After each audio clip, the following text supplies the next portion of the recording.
apakah yayasan itu kepengurusannya tidak terbatas? Bolehkah seorang pengurus itu menjadi pengurus seumur hidup? Ya. Apakah yayasan itu kepengurusannya tidak terbatas? Bolehkah seorang pengurus itu menjadi pengurus seumur hidup? Ya. Apakah yayasan itu kepengurusannya tidak terbatas? Bolehkah seorang pengurus itu menjadi pengurus seumur hidup? Ya. Ada lagi pertanyaan menarik, apakah kita bisa membuat struktur hierarki yayasan sehingga ada yayasan menjadi induk yayasan, ada yayasan menjadi anak yayasan.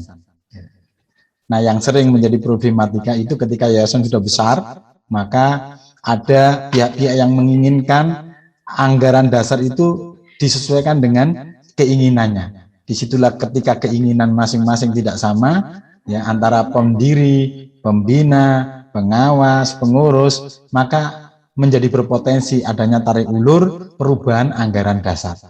Bagaimana jawabannya? Ikutilah diskusi kita kali ini.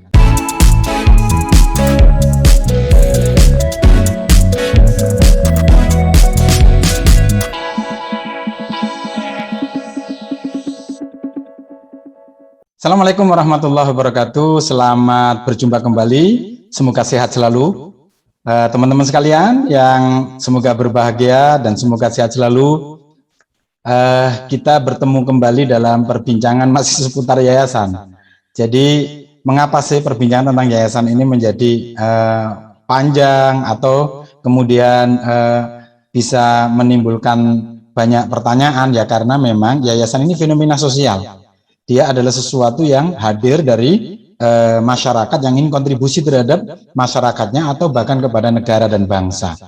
Tetapi banyak ya para pelaku atau pengelola yayasan itu belum memahami betul apa yang menjadi aturan yang harus diikuti.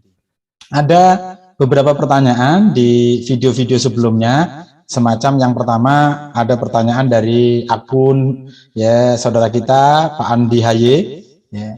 Beliau menanyakan tentang apakah anggaran dasar ini bisa dirubah oleh pendiri yayasan. Nah, yang kedua ada pertanyaan juga yang disampaikan oleh saudara kita yang akunnya bernama Marta ST, Marta_SP ya. Beliau menanyakan tentang apakah jabatan ketua yayasan itu seumur hidup ya. Dan yang ketiga juga ada pertanyaan dari saudara kita akun yang bernama Asdi. Beliau menanyakan kalau seandainya ada yayasan membuat anak yayasan, ya semacam perusahaan membuat anak perusahaan. Nah, pertanyaannya apakah kemudian yayasan membentuk lembaga yayasan ini harus kembali mengurus ya notaris ke kementerian dan seterusnya.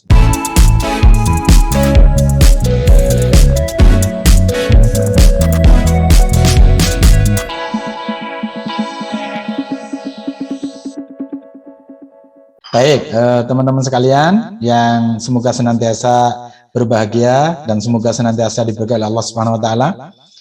Mari kita tengok pertanyaan yang pertama dari saudara kita Pak Andi Haye. Ya, jadi beliau menanyakan apakah anggaran dasar ini bisa diubah oleh pendiri. Nah, teman-teman sekalian yang perlu kita pahami sebagaimana di video-video sebelumnya, pendiri itu sesungguhnya tugasnya sudah selesai ketika yayasan sudah berdiri. Ya, jadi sudah selesai. Ketika dia tidak menjadi bagian dari organ yayasan, maka dia sudah tidak bisa punya kewenangan apapun. Nah, oleh karenanya, maka ketika ditanyakan apakah pendiri yayasan bisa merubah anggaran dasar, pada prinsipnya pendiri yayasan tidak bisa merubah anggaran yayasan, anggaran dasar yayasan, karena tugasnya sudah selesai. Dan kewenangan sepenuhnya yayasan itu ada di organ yayasan. Pertama adalah pembina, kedua adalah pengurus, ketiga adalah pengawas. Ya. Nah, apakah tidak memungkinkan seorang pendiri yayasan itu mengawal anggaran dasar sehingga dia bisa merubah ketika memang harus harus dilakukan perubahan agar tujuan yayasan tercapai, atau apakah kemudian ternyata sudah melenceng ya dari asumsi didirikannya? Nah, ini masih memungkinkan. Caranya gimana? Ya, pendiri yayasan itu bisa menjadi organ yayasan, dalam hal ini adalah pembina. Ya, karena dalam undang-undang kita yang bisa membuat perubahan anggaran dasar itu hanya pembina. Nah, jadi kalau pendiri mau terlibat dalam mengawal anggaran dasar, baik mempertahankan atau merubahnya di suatu saat, maka dia bisa dengan cara masuk menjadi bagian dari organ yayasan, yakni pembina yayasan. Nah, jadi selama dia tidak menjadi pembina yayasan, setelah yayasan berdiri, dia tidak punya kuasa apapun terhadap anggaran dasar.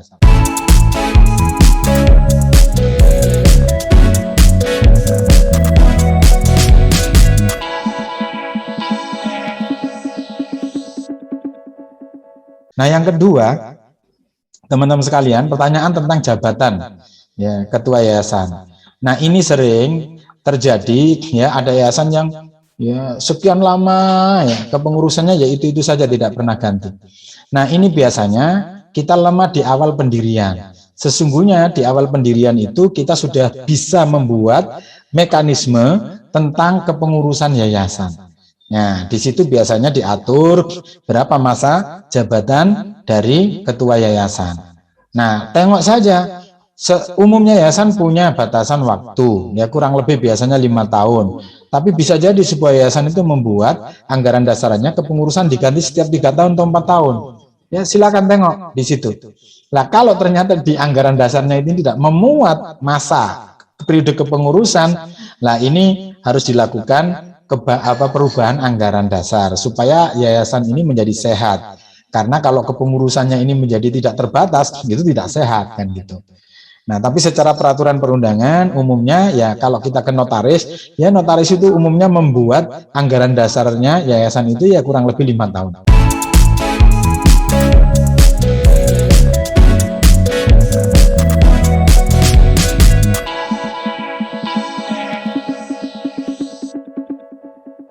Nah, yang berikutnya pertanyaan yang ketiga tentang sebuah yayasan membuat anak yayasan.